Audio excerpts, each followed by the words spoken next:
السلام عليكم ورحمة الله وبركاته كسدواد channel كيجا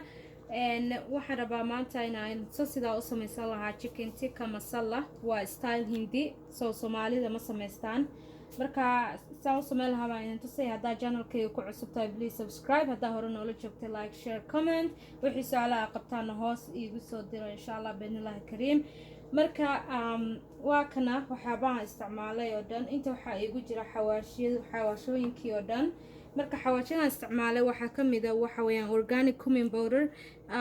Soomaali waxaa lagu dhahaa xawaash duduub shiidan kana waxa weeyaan coriander waxa weeyaan xawaash burbur asagana shiidan kana waa paprika waa barbarooni shiidan kan waxa weeyaan garam masala ma garan wax Soomaali lagu dhahay garan lobka Soomaalida ma isticmaalaan kana waxa la dhahaa red chili powder kashmiri waxa weeyaan basbaas guduudkeena shiidnaa marka intaas xawaaji ayaa inta ku soo sameeyay intana waxa igu jira waa toon shiidan iyo sanjabiil shiidan aniga sanjabiisha noocan ayaan isticmaalaa waa diyaar already iyadoo saasaan store ku soo iibsadaa toontina waa tana halkana waxa igu jira waa Greek yogurt yogurtka isticmaalay waa noocana waa low fat kana isticmaalaa halkana waxa ku jira waa lindanaan soo miiray halkana waxa igu jira waa chicken breast waxa weeyaan chickenka shafkiisa weeyaan marka insha Allah inta baan isku darayaa kadibna hal saac ayaa waxaan gelinayaa talaagada si uu xawaajkii wixii dhan ii galaan marka in yar kadib waa idin tusayaa markaan waxaan dhan isku daro sidoo chickenka insha Allah uu ku soo baxo hadii la yiraahdo xawaajkii adduunkii dhan baan isku soo daray yogurtkii waa kana chickenka sidan oo noqdo waxaan rabaa hal saac inaan talaagada ku daayo insha Allah soo xawaajkii uu chickenkii dhexdii uu uga galo insha Allah marka sanjabiishi iyo toonti waxa ku dhex jiray filfil iyo cusbo waan idinka ilaaweyn idin sheegay garaali noqda marka hadda intaan aluminium baa korka ka daboolaya kadib waxaan sameynaa insha Allah talaagadan gelinayaa isku soo noqdo wanaagsan insha Allah biidnillaahi kariim okay asxaabta haddana waxaan jeclaystay inaan idinla wadaago sabaayad ama jabaati sidaa u taqaanid laakiin tanteeni Soomaalida waa ay ka duwan tahay waxaa isticmaasho hindida waxaa kaloo isticmaasho maleeshiyaanka qaarada badanna waa laga isticmaalaa oo ajaanibtaas ay leeyihiin so marka tan already waa ay diyaarsanayd way saan u eg tahay waa freeze talaagada ayaa laga soo saaraa iyadoo sidan ah marka waxaan ku dubi doonaa insha Allah maqlahan ayaan ku dubi doonaa markaan stock siibinaysa u eg tahay ayay tusaaya saan ayay u eg tahay insha Allah haddii aad ka heshid waa ka soo iibsan kartaa stoorada hindida haddii aadan ku dhaweyn store hindina teena Soomaalidaaba ka wanaagsan waad samaysan kartaa marka hadda saan u eg tahay markaan duwana sidii ay noqoto ayaan idina soo wadaagi doonaa asxaabta okay asxaabta sorry xabada ugu horeysa sidan u sameyn lahaa ayaan tusaaya insha Allah marka hore bararkii ayaan saa ugu buufinayaa dabkana medium ayaad ka dhigaysaa kadib sawaayada ayaad soo qaadaysaa sidan ayaad u saaraysaa insha Allah sida ku soo baxdo waan arki doonaa asxaabta kadib bararkii haddana soo qaadaysaa wax yar baad saa korka ugu yara buufinaysaa qaandaad soo qaadanaysaa waad ku gedinaysaa really easy wallahi bilaahi insha Allah waan arkeen haddana wax yar barar ayaad hareeraha sidaa uga shubaysaa kadibna sideen caadigeedan u samaysan jirnay sawaayada ama malawaxa ayaan baa la sameynayaa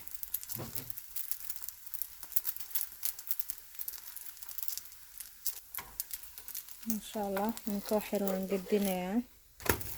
masha Allah waa aragtaan asxaabta inta dhinaca kale ka gudanayaan sidee insha Allah waan ka dejinayaa markaas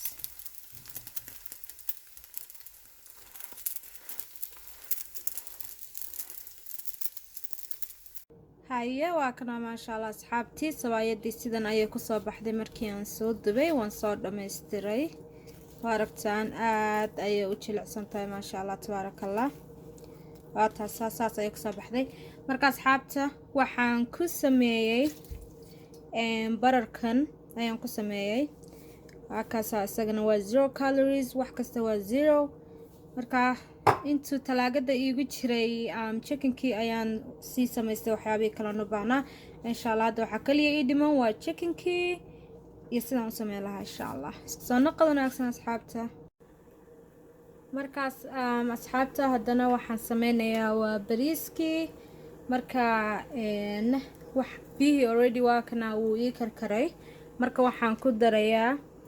xawaash duduub aanan tumin iyo bay leaf iyo dhagayare, hayl iyo qorfe. marka bay leafka saas ayuu u egyahay, ma garanayo Soomaali wax lagu dhaho, laakiin stoorka Hindida waa ka helaysaa. marka saana hadda sameynaya, waxaan sameynaya waan ku darayaa xawaajida saas anoon tumin ayaan ku darayaa. waxaan kaloo sameynaya insha Allah wax yar oo saliid oil ayaan wax yar ku dari doonaa. bariiskana already hal saac ka hor ayaan sii radiyay si uu ma garanaysaa maasha Allah uu noqdo. markaan bariis ka dajiyo insha Allah ayaan tusaaya sida bariiskayga igu soo baxo insha Allah binillahi kariim. marka bariiskana waa miiri doonaa sida baastada camal, inuu biyaha dhan uu liqo marabi. waxyaabaha hadda haylkaas markuu si fiican uu ugu karkaro uu carfo maasha Allah uu noqdana, intaanan bariiska ku shubin ka hor shaandhamiir ayaan kaga miirayaa si marka bariiska loo cunayo waxaasoo dadka afka uga gelgelin insha Allah. assalaamu calaykum asxaabta, isku soo noqod wanaagsan. maasha Allah tabaarakallah, waa aragtaan asxaabta bariiskii siduu igu soo baxay, aad ayuu furfur u yahay maasha Allah tabaarakallah. waan miiray shaandhamiirkaasaan ku miiray. waayahay waan kasoo saaray talaagadii, hal saac ayuu ku jiray. marka waxaan u baahanahay sweet criskana u baahanahay waa qoryo marka waxaan sameynaa insha Allah sidii kabaabkii oo kale ayaan u sameynaynaa haddii ilaa iraado.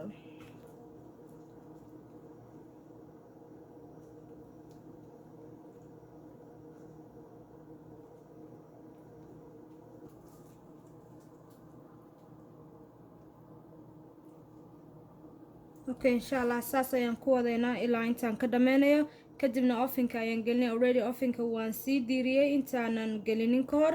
marka 350 ayaan ku sameynaya, waan ku beegareynaya ilaa 20 ilaa 15 minutes insha Allah.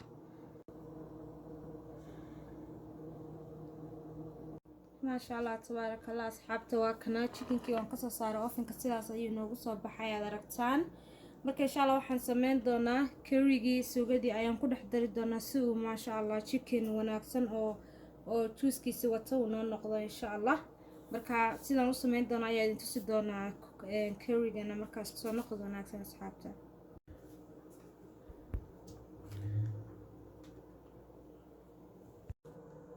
isku soo noqod wanaagsan asxaabta. halkan waxaan rabaa hadda inaan diyaariyo suugadii curryga.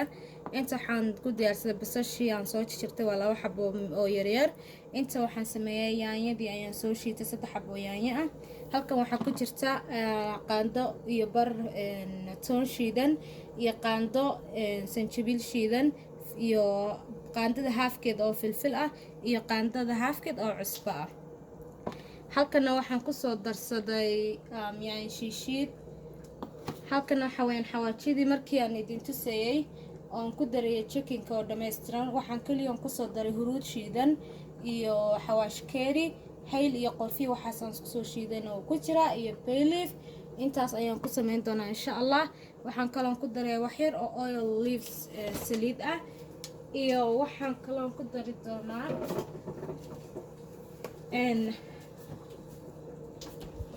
waa kana waa heavy whipped cream, waa caano cream ah ayaan ku dari doonaa insha Allah. marka intaas ayaan ka sameyn doonaa.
ما شاء الله تبارك الله أصحابته وأركتان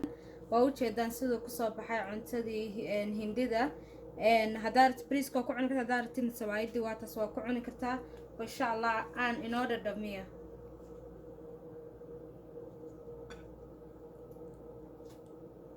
بسم الله ما شاء الله تبارك الله آدي بو معايا هاي وأركتان أصحابته لايك شير سبسكرايب إن شاء الله خير يا دي كتغي